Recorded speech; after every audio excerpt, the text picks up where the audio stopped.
खुलुमबाय स्टुडिय'आव दं आं लिसा नार्जारी। नोंथांनाव आधार कार्ड गैया नामा?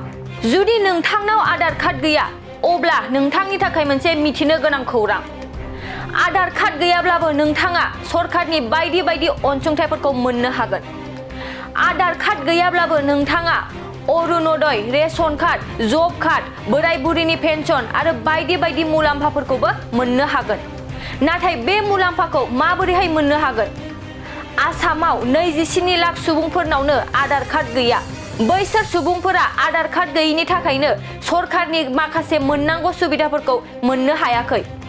जुदि नोंथांनाव थारैनो आधार कार्ड गैया अब्लाबो नोंथाङा जेबो जिंगा सिनांगौ गैला। आधार कार्ड गैयाब्लाबो नोंथाङा जायखिजाया अनसुंथाइनिफ्राय जानगाराव थानो नांनाय नंला। नंगौ, आधार कार्ड गैयै सुबुंफोराबो अरुणोदय, रेशन कार्ड, जब कार्ड, बोराय बुरिनि पेन्सन आरो गुबुन गुबुन मुलाम्फाफोरखौबो मोननो हागोन। जुदि नोंथांनाव आधार कार्डनि एप्लाइ खालामनाय फोरमान बिलाइ दंब्ला नोंथाङा गासैबो मुलाम्फाफोरखौनो मोननो हागोन।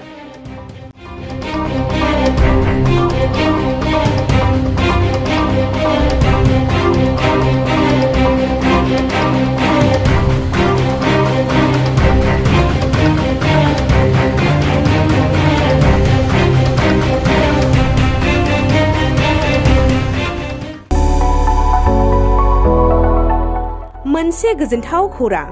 क'क्राझार सहरनि जेडे र'डजों नांजाबनाय गोजोनपुरि रयेल एनफिल्ड श'रुमनि गोजौआव थानाय आइ-आफा बिएम इनस्टिट्युट अफ पेरामेडिक्स बेखेवदों।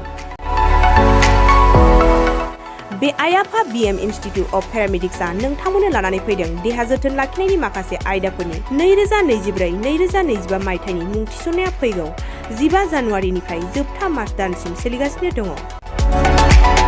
10+2 नि उथ्रिसारनाय बिजाथि एबा फरायसाफोरा बे पेरामेडिक्सआव गावारि सोलोंथाइखौ लानो हागोन। क'क्राझार सहरनि गोजोनपुरि एबा गांजिमा बाजारजों नांजाबनाय आइ-आफा बिएम इनस्टिट्युट अफ पेरामेडिक्सआ नोंथांमोननि थाखाय गोदान मुं थिसननाय आयदाफोरा जादों medical laboratory technology, first aid patient care and assistant nursing, OT technician, ICU technician, radiology technician कर्सखौ 2 बोसोरनि गेजेरावनो आबुं खालामनानै बिएसएस डिप्ल'माखौ लानो हागोन।